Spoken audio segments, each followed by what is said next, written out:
So,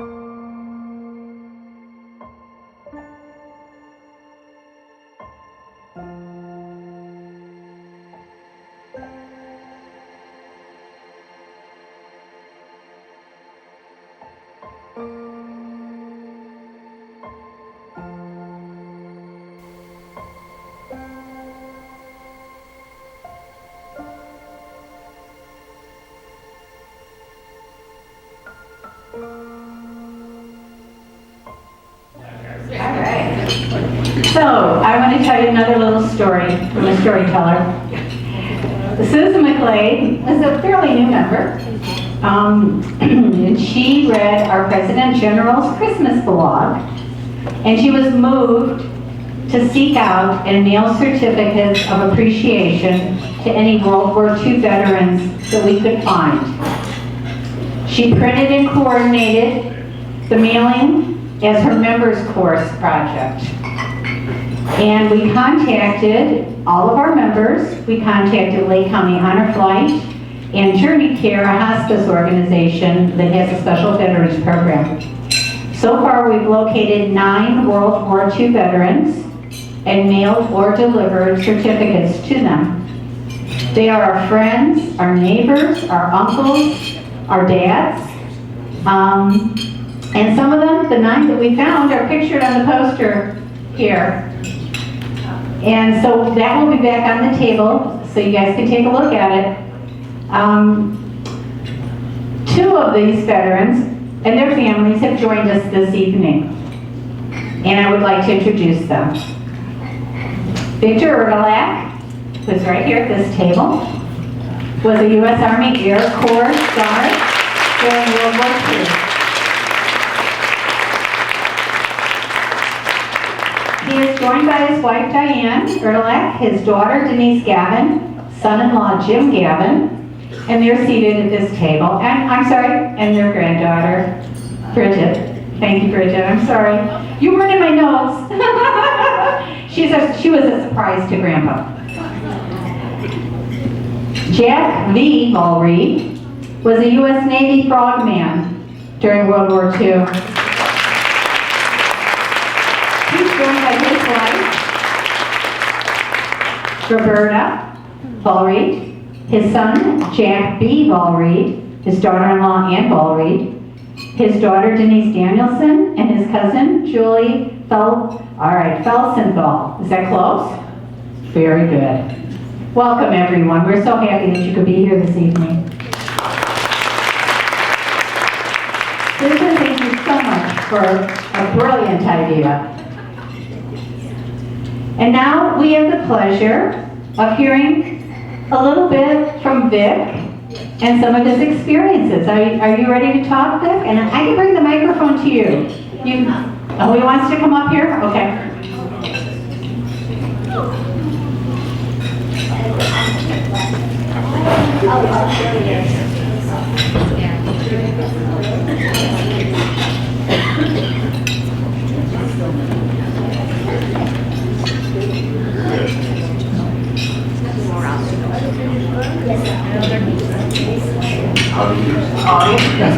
I think close to your mouth and just talk.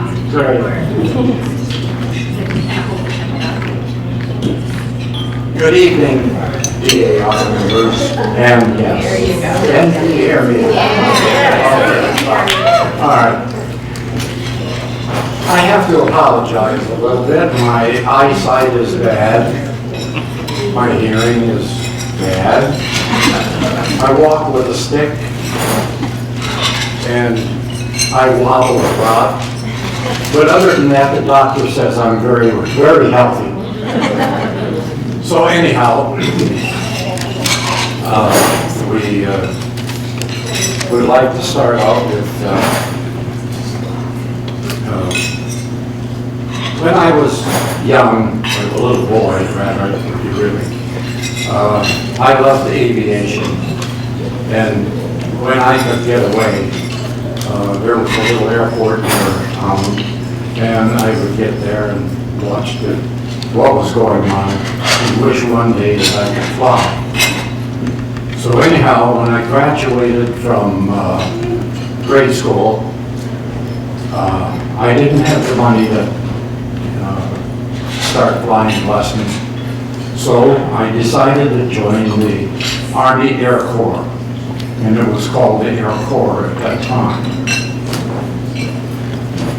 As soon as I got in, I enlisted to the flight program and found out that at that time you had to have a college degree or some college credits to apply. And this was quite a bit before the war started. So anyhow, I was shipped off to Spokane, Washington, and before that, I was shipped off to a tech school where I learned about bombs, machine guns, light cannons, and anything that you need to arm an airplane for combat. So I really liked it. I thought I'd help you. Thanks, I may need it. But anyhow, the course was a very good course, and I found out that I liked it a lot, and I learned a lot, and I did very well in the course. About 3 days after I graduated from the course, America became involved in World War II. I was shipped to Spokane, Washington, where I was signed up with the 29th Reconnaissance Group. And their job was to search the Pacific Ocean off the coast of Washington, looking for German or enemy submarines. After a couple of months, they broke up the squadron and they made it into small groups. And I was left at Spokane with one of these groups. And our orders were to form a bomb group. At that time, America didn't have much of an air force. So we of the old 29th Squadron became instructors. The draft was on at the time, and they were sending us troops that had been through basic training, and we had to teach them the jobs that they were assigned to do. So we all, from the 29th, became instructors. Anyhow, we went about our job and instructed them all through the winter in the cold Washington area. And then we went to the heat of the summer in New Mexico and Arizona. And after about a year, we had a pretty good bomb group organized. And about then, we decided the air crews left us, and the ground crews were shipped to Fort Dix, New Jersey, where we boarded a ship, joined a convoy, and a couple of months later, we ended up at an airfield about,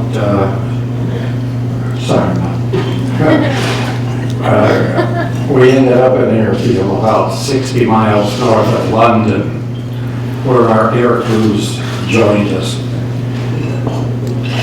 We spent a couple of weeks under the direction of the British, learning about the war, and we also found out that the 97th Bomb Group had joined us at the same time in England. After a couple of weeks, one morning we loaded bombs and ammunition on our flight crews, and they took off and were the first airplanes to drop bombs on German-occupied France. Shortly after that, more bomb groups started to come to England, and England became known as the 8th Air Force. Along about October, we were split up from the Air Force again and loaded on a ship, joined a convoy, and headed for the invasion of North Africa. The invasion took place somewhere in the Orland area of French Morocco. And our lead generals were Eisenhower and General Patton. She knows more about this than I do. So anyhow, they went ashore and they took over a French air base in Morocco, and we moved in and set up camp. A few days later, our air crew joined us. We were then an operating Air Force group. The entire Mediterranean area was occupied by Germans and Italians. And our job there was to bomb targets around the Mediterranean area, the islands of Sicily, Morocco. Anyhow, we bombed targets in the area, including from the toe of Italy all the way up to southern France. At that time, Field Marshal Rommel was fighting the British 8th Army in the Libyan desert. And Field Marshal Rommel had 5 supply depots at Tunis, Sousse, Sfax, Benghazi, and Cairo.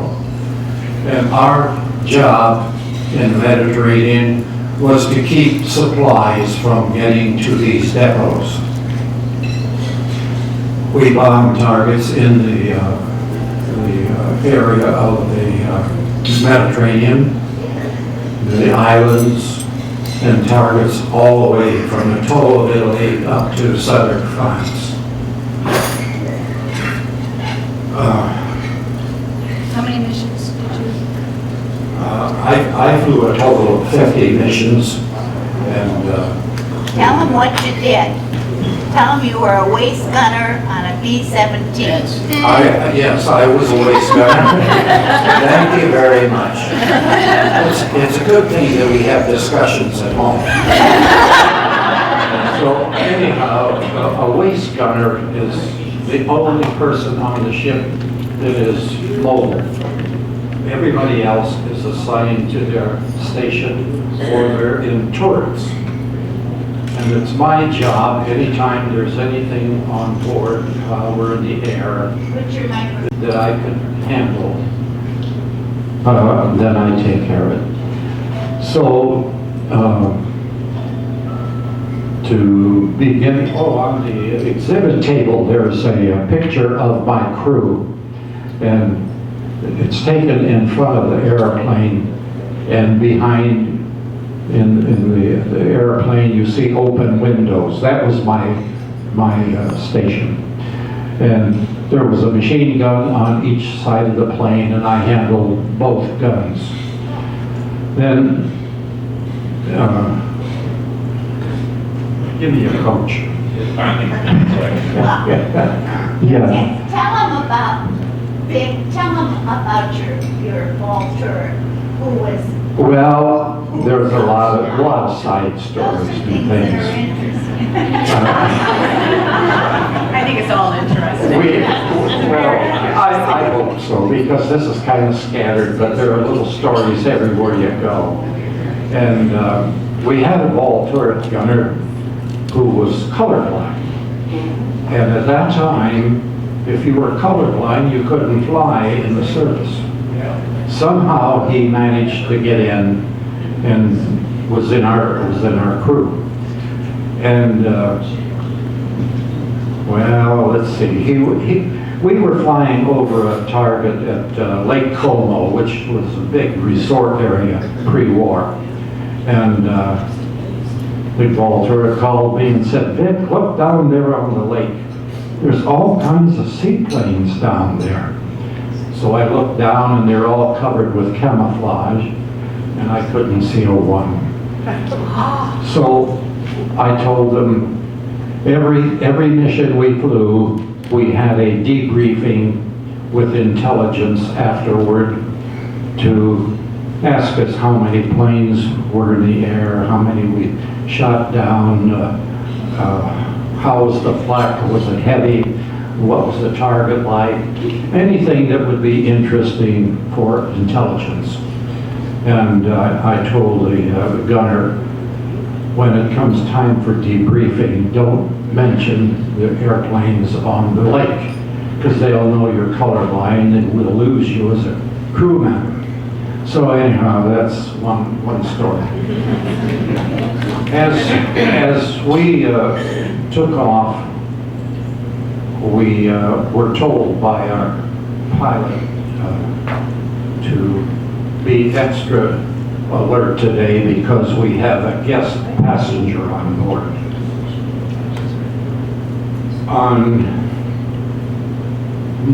In March, we received our first new airplane from the factory. Up until then, we've been flying with patched up airplanes.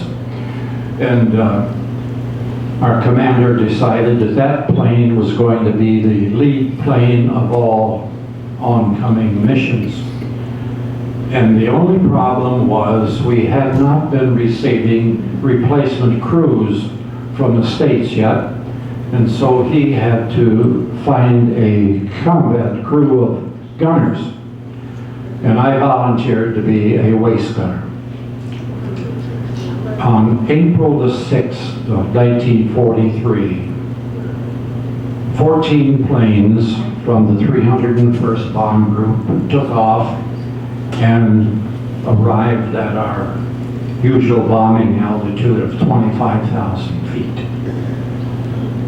And that's where we were supposed to, our target was a German convoy taking fuel and munitions to the supply depot at Tunis. And we searched the air through broken clouds and so forth for about 3 hours and couldn't find a target. And so the lead pilot decided to drop down below the clouds, and we came out at about 14,000 feet, ironically, almost directly over the convoy we were looking for.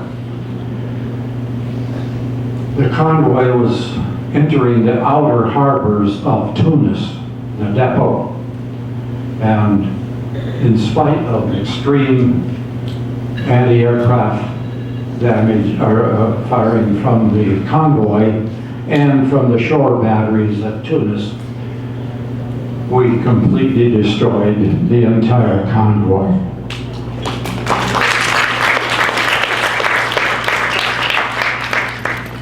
In spite of the heavy anti-aircraft fire and the heavy damage to the planes, we did not lose a single plane. And there were injuries, but we did not have a single fatality. So on the way back to our base, the pilot introduced us to our guest passenger, who happened to be Margaret Burke White, staff photographer for Life magazines. And she took pictures of the damage of the bombing, and they appeared in Life magazine a little later that month. Margaret Burke White was the first lady to ever fly a combat mission. And when we asked her how she got permission to fly, she said, I talked to an awful lot of people. And final mission, the final authorization was given by General Jimmy Doolittle, who a year before was the commander of the Tokyo flight. And let's see, where should I go now? Well, tell them, I remember you telling me about how you never did get to learn to fly, and how that happened. Because I thought that was pretty ironic. Well, after I did my 50 missions, I was returned stateside, and I became an instructor, a flight instructor on B-24s. And I was there for 14 months waiting for a call to go to flight school. It finally arrived, and I did well. I had to pass a 3-day test of written test, automotive test, and something else. I made it through, and I qualified for pilot training. So I was sent to take a school in Texas to fly B-25s. And after I was there a month, the war came to a close in Europe. So they closed the flying school down. And after the war, I happened to be visiting a friend in Florida, and he told me there was a school there teaching flying to veterans. So I went to see it, and I signed up, and I got my commercial flight instructor's license right after that. And I kept, I applied for a job with 5 of the major airlines at that time, and I never got a call from them. And I finally realized they had thousands and thousands of 4-engine pilots from World War II that they had plenty to choose from. And here I had about 700 or 800 hours of flying time, and they weren't going to waste their time with a junior pilot. So anyhow, I did teach flying and charter work and even some crop dusting for about 20 years.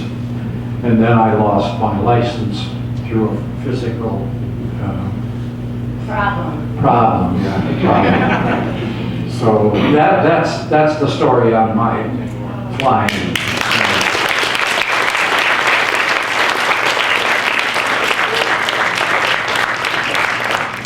Now, there are other stories. Well, let's see. Where shall I start? How old you be? Yes, I think that would be very interesting. When is your birthday? 7522. And how old will you be? 7522. In a couple of months, I'll be 100.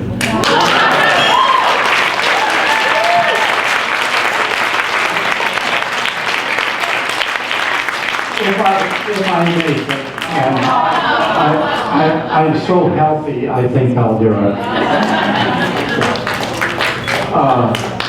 if I can come up with some other little stories, You know, Vic, I think what we're gonna do is we are going to, I think we're gonna let you talk to us after dinner, if that's okay. okay, I have a couple more things I wanna talk about, all right. and, I don't You can know. come, pal. Come on. One other thing. Okay. One other thing I want to mention is, if anyone has questions, I'll answer it as well as I can. Thank you very much. Thank you.